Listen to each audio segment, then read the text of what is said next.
Entonces, ¿por qué usted cree que se está aprobando una ley que de antemano se sabe que no va a pasar por el Constitucional? Están apostando a que el Constitucional no tenga la interesa de oponerse a la opinión pública, porque la opinión pública está a favor porque realmente no conoce de leyes. ¿Usted cree que ellos sencillamente lo que quieren es quedar bien con Dios y con el diablo, quieren quedar bien con Estados Unidos porque para quedar bien, sabiendo que como quiera se va a caer? Miren, ocurre que países como los nuestros, nuestros políticos, una parte importante de los políticos, permiten que le impongan instrumentos jurídicos inapropiados. Más allá de que ellos saben que cuando esto vaya al Constitucional, el Constitucional va a hacer lo que manda la Constitución, el artículo 186. Seguro, enfrentarán a lo que se tengan que enfrentar. Pero el Constitucional se enfrentó a la ley de partidos políticos. Y la desarmó en 20 pedazos. Se enfrentó a eso y la clase política votó esa ley, ¿no? Y se puso de acuerdo para ese instrumento jurídico que tenía más de 16 años en el Congreso y dijo, no, en este sentido esta ley contrae la Constitución. Eso va a ocurrir ahí. O sea, el Constitucional, tú no le puedes, porque el Constitucional es la garantía de todos nosotros. El último instrumento para validar la Constitución, aunque todo juez es juez de la Constitución. El juez de paz es juez de la Constitución. El juez de medida de coerción es juez de la Constitución. Sí, porque hay dos formas de declarar en Constitución. Correcto. Vía difusa y vía concentrada o directa. Todo juez es juez de la Constitución. Pero hay muchos jueces que siendo jueces de la Constitución la inobservan. Quien no puede inobservarla nunca es el Tribunal Constitucional, porque ese es su origen, su principio y su final. ¿Qué le quedaría a una persona, un imputado en este caso, que pierda su propiedad en lo que esta ley es declarada inconstitucional y mañana declaran esa ley inconstitucional? Yo como doliente en este caso, ¿qué herramienta me quedaría? El Estado tiene que indemnizarlo, él demandar a la institución, en este caso a la Procuraduría de la República, porque es quien tiene la dirección de todo esto, para que le indemnice y le reponga. O sea que básicamente no voy a usar la palabra porque es muy vulgar, porque el Estado es inembargable. El Estado puede pagarte como puede no pagarte, después de qué. Porque imagínese usted, 10 años después. Sí, aquí no hay cultura, ni siquiera en el derecho común ordinario, porque el Código Procesal Penal en el artículo 20 establece que la víctima tiene derecho, el imputado, a ser indemnizado, el imputado indemnizado. O sea, frente a los errores judiciales. Digamos que el Estado somete a Juan Pedro por tal cosa y lo descarga. El tiempo que estuvo preso, lo que le pasó en la prisión, la pérdida de su familia, todo lo que le sucedió, el Estado tiene que indemnizarlo. Lo que él gastó en abogado y todo, dice el Código Procesal Penal. Pero aquí no hay esa cultura. Pero la ley lo permite. Entonces, yo recuerdo he visto dos casos. Uno de un carro que fue embargado en Santiago, que fue famoso porque le vinieron a pagar al don 10 años después. Y hubo un caso a la Procuraduría de una persona que guardó prisión por encima. Porque entonces esa sentencia se va a presupuesto para que sea colocada en la ley de gastos públicos, en la ley de... Y nunca la colocan. Entonces, eso si tú no tienes en llave, un amigo que te haga la diligencia y te coloque eso allí como deuda pública, tú habrás perdido tu propiedad, habrás perdido tu tiempo y habrás perdido tus derechos. Tú tienes entonces que buscarte un amigo que logre que eso te lo coloque en y pagar su respectivo pública. Peaje. Y entonces hacer en que la también ruta, es corrupción. hacer en la ruta para toda la diligencia que sea necesaria para que sea efectivo tu indemnización o parte de tu indemnización. De las atropelías, de los atropellos, de las injusticias de nuestra sociedad.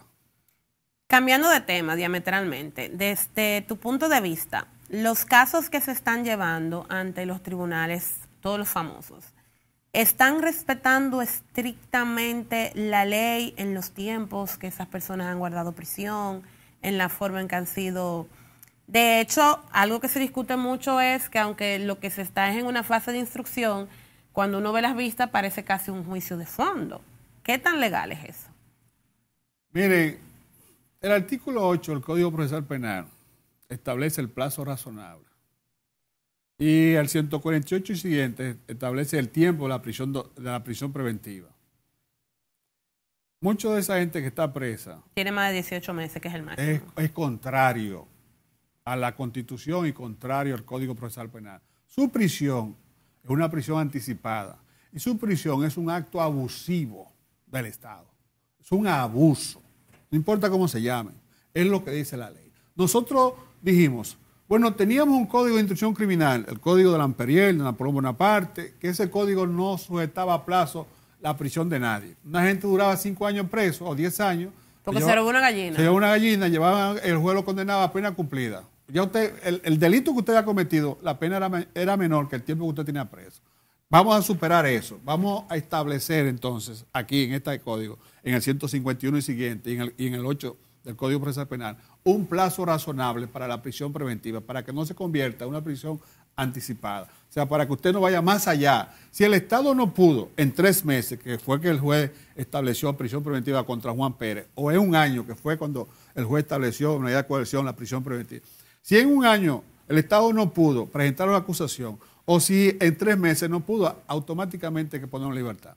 Eso dice la norma. La práctica no es así.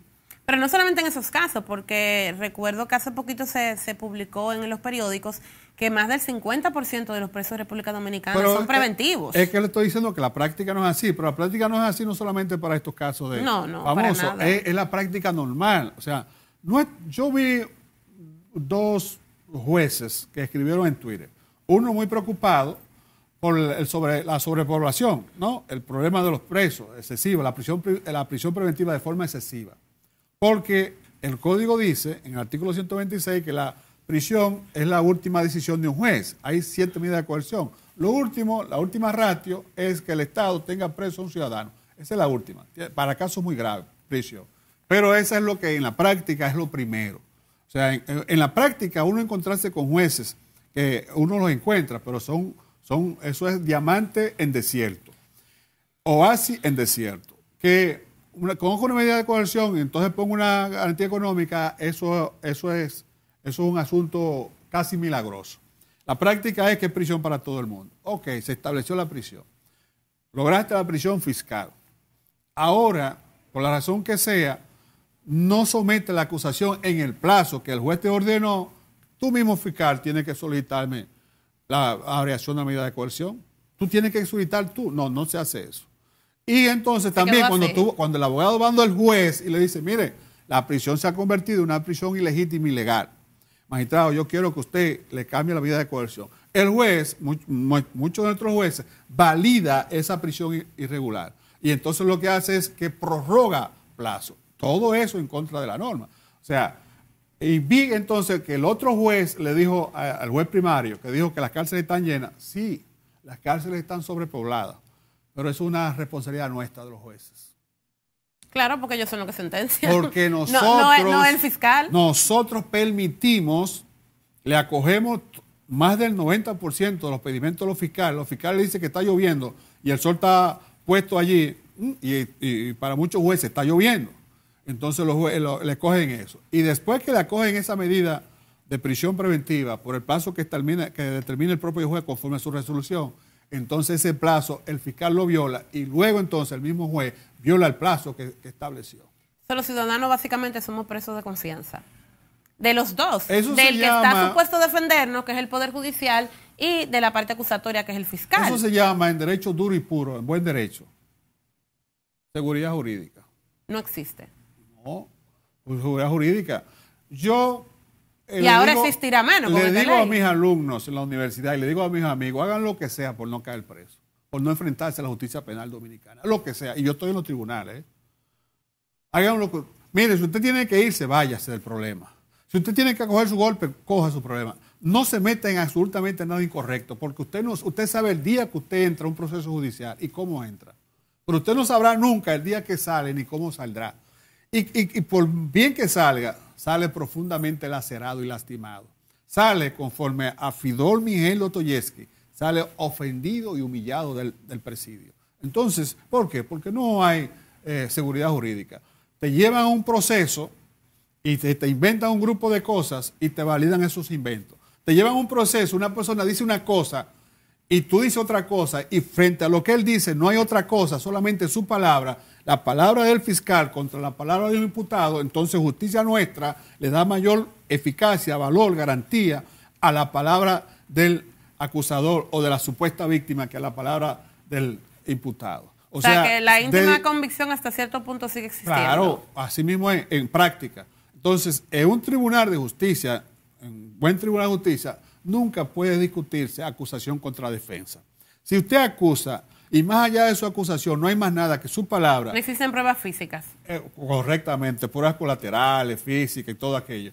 Usted tiene que poner en libertad a esa persona. Usted no puede decir que fulano mató a Juan y Juan no aparece. Entonces, ¿qué pasa con los delatores? Porque en el caso de Brecht, yo recuerdo, y lo dijo doña Miriam Germán en su momento, que Marcelo de Brecht dijo que la persona que era el lobista le había dicho que le habían entregado el dinero a fulano, perencejo y sutanejo.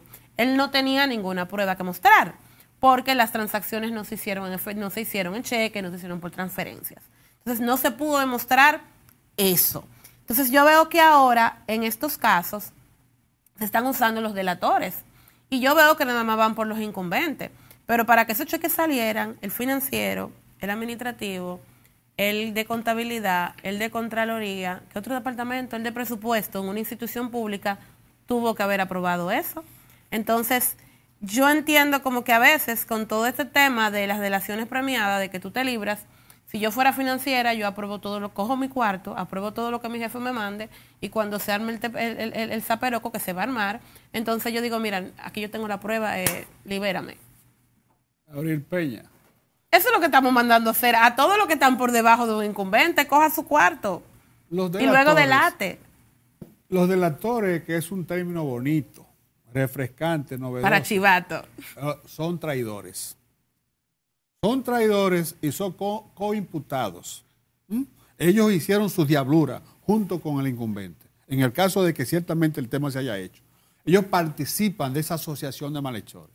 Y a veces son los que la planifican. Entonces, luego ellos, como no soportan el proceso, porque son seres humanos ruines, cobardes y miserables, entonces dicen, no, eso fue el jefe. Y entonces nuestro Ministerio Público dice, tú eres mi testigo. O sea, tú traidor, que te hiciste rico con aquel, contra ti no hay proceso. O hay un proceso contra ti, pero tú vas a estar en tu casa hasta que llegue el proceso. Y el día del juicio, te retiro la acusación, o el día del juicio la pena tuya es mínima. O te la... Y nada más te quito 10 pesos de los 100 que te ganaste. Sí, pero todo contra él, porque tú te vas a convertir en lo que ahora se llama... estrella. El testigo de la corona, el testigo estrella. El testigo estrella es un coimputado. En el Código de Napoleón de 1804, ese testigo no tenía valor. Había una tacha de testigo, porque ese testigo estaba interesado. Óigame bien, el juicio de los franceses. Pero tú eres coimputado, tú no puedes acusar a otro. Y si tú acusas a otro, tu acusación no vale. Mire la visión de los franceses. Tú te vas a salvar en contra de otro cuando tú fuiste parte de esa conjura. Y ahora nosotros le llamamos el testigo de la corona. El testigo estrella. ¿Qué testigo estrella? El testigo estrella, el testigo de la corona es el que va pasando y ve un hecho, que no tiene interés en ese conflicto, sino en que se haga justicia, que a fulano le hicieron un daño y él, yo vi que le hicieron, yo vi que fulano... Y yo me arriesgo mi vida y me la juego. Ese es el testigo de la corona. Ese es el testigo del rey.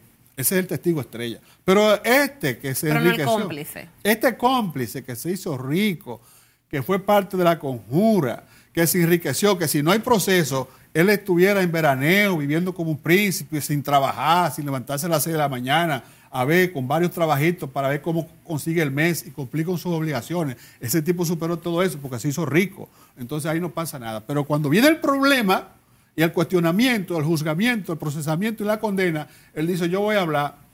Tú no eres delator. Tú eres un traidor que te atemorizaste, te acobardaste y quiere ahora venir como... el redimido, el tipo redimido, el hombre que va a salvar a la República con tu testimonio, a ir contra tu compañero, tu socio o tu amigo. Entonces ahora la mayoría, una parte importante de la gente, cuando hace su diablura, va y dice, no, yo soy el testigo. Y ahora vamos a negociar mi pena. No me ponga pena, o me la pone a mínima, o me la suspende, y mis bienes no lo toque. Y yo voy a decir que Juan es el hombre.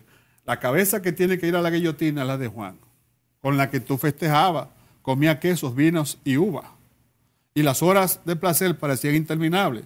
Hoy, a la hora de la verdad, cuando se necesita mostrar que tú eres un hombre de verdad, entonces tú eres una gallinita de agua dulce, tú eres un ruin. Entonces la justicia dice, el delator.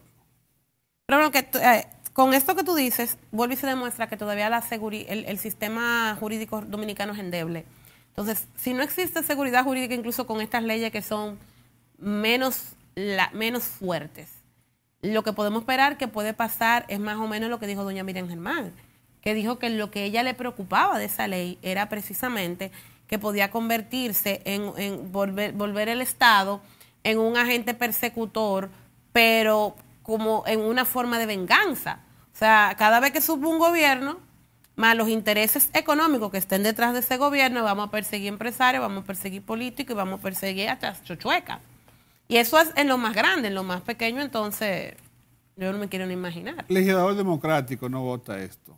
Esto es una ley de dictadura. Esta ley es una ley de dictadura, no de democracia. La ley de democracia respeta la Constitución. Esta ley no respeta la Constitución. En esta ley no hay ningún ciudadano en libertad. O sea, la libertad del ciudadano no existe. Está supeditada al capricho, ¿no? De cualquier canalla que se convierta en denunciante o de cualquier fiscal que quiera hacer un uso abusivo de un ejercicio de derecho. El legislador democrático no vota esto. ¿Y tú te imaginas el negocio que se va a armar detrás de la administración de los bienes incautados? Eso va a ser una locura. Aquí nadie está seguro. O sea, va a ser negocio el chivateo porque te pagan. Va a ser negocio para la fiscalía porque se gana también un 20%. El que paga por el chivateo posiblemente se va a beneficiar, pero hay un negocio alterno que es que esa finca, esa tierra, ese apartamento, que de hecho pasa hoy en día, va a ser administrado por X. Y ahí se va a armar la de no te mené, o sea, es como un contrabando con la propiedad privada que se va a hacer. No, pero claro, porque yo me imagino, aquí cuando embargan casa, eso no es un secreto para nadie. Se le da unos chelitos a los gerentes de los bancos para que te diga, mira, se embargó tal casa y se va a hacer la pública subasta tal día y se la agachan. Si eso es así, imagínense en el momento que aquí empiecen a embargar los locos, porque hay que reírse, pero que la realidad... Que no hay garantía con ese instrumento jurídico, nadie está seguro, La libertad no existe, está supeditada a voluntades malsanas, a un vecino envidioso, está supeditada a una persona que te tenga resentimiento. Cualquier político, su carrera se destruye. Porque en lo que él demuestra todo eso, le destruyeron su candidatura y le destruyeron todo. Cualquier empresario, su empresa se quiebra. Cualquier ciudadano común pierde lo poco que ha construido con el producido de su sueño, de su trabajo. Porque aquí los dominicanos hacemos negocio. Somos todos culpables, según esa ley. Todos somos culpables, hacemos negocio de todo y no hemos tomado las precauciones de guardar ningún papel. ¿Por qué tengo que guardar papel? No, yo te compré y tú me vendiste y ya, punto. Ahora, la ley quiere registrar, lo registré, no lo registré, es un problema mío. No está registrado porque hay muchas propiedades del Estado que ha construido apartamentos que no tienen título, pero hay un contrato. El INVI, pero hay un contrato. Y vivienda. Bueno, el Palacio Nacional hace una semana fue que le vinieron a sacar el título de propiedad. Entonces tú no puedes El Palacio de la Policía no tiene título de propiedad. Entonces, así hay muchos bienes de los ciudadanos comunes que no tienen esos títulos, esas matrículas. Entonces, que eso no es tuyo, que ese contrato es para fingir, para lo que sea, ahí perdiste todo. O sea, esa inseguridad jurídica, los dominicanos no merecemos eso. No merecemos que un Congreso que está para crear paz, felicidad y bienestar, la finalidad del político es crear paz, felicidad, bienestar y progreso. Para eso son los políticos, para que crean eso, para crear instrumentos jurídicos que me protejan. Usted quiere hacer una cosa, hágala bien. Usted dice que fulano de tal vende droga y que se hizo rico y que con muchas cosas, ok, está bien, vamos a perseguirlo. Pero tener un procedimiento normal que establece que se puede perseguir, se le puede incautar, se le puede confiscar. Lo que falta es voluntad política para hacer cumplir la ley. Claro, nosotros tenemos instrumentos. La ley de extinción de dominio es innecesaria en la República Dominicana. Innecesaria, lo he dicho yo en otras oportunidades y lo puedo probar. La ley de extinción de dominio es innecesaria porque el derecho común normal permite lo que se quiere aquí. Lo que aquí quieren es que supuestamente van a hacer un asunto más rápido porque el proceso penal dura más tiempo. Esa es la única diferencia. Porque claro, porque el proceso penal es más garantista. Entonces, no es a robar que vamos, es a demostrar que tú eres culpable. Si tú eres culpable, entonces podemos embargarte, pero no porque yo lo creo, punto. Tú lo has dicho. Así mismo, es más garantista y no a robar que vamos.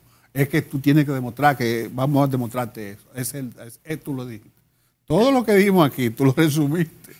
El derecho penal es más garantista. Ellos no quieren eso. Ellos quieren el atropello, la injusticia, el abuso. El legislador democrático no pare esto. Distinguidos senadores, el pueblo ha votado para ustedes, para que nos representen bien. No para que nos atropellen y nos expongan a martirio, a intranquilidad. Curioso, porque en Estados Unidos no es así de agresiva la ley. No. De eso Odebrecht se libró con una multa en Estados Unidos. Y sin embargo en Latinoamérica fue tierra arrasada. Así fue. Entonces es una ley para ellos bastante suave y laxa. Y para el resto para el patio entonces que arda Troya. Así mismo.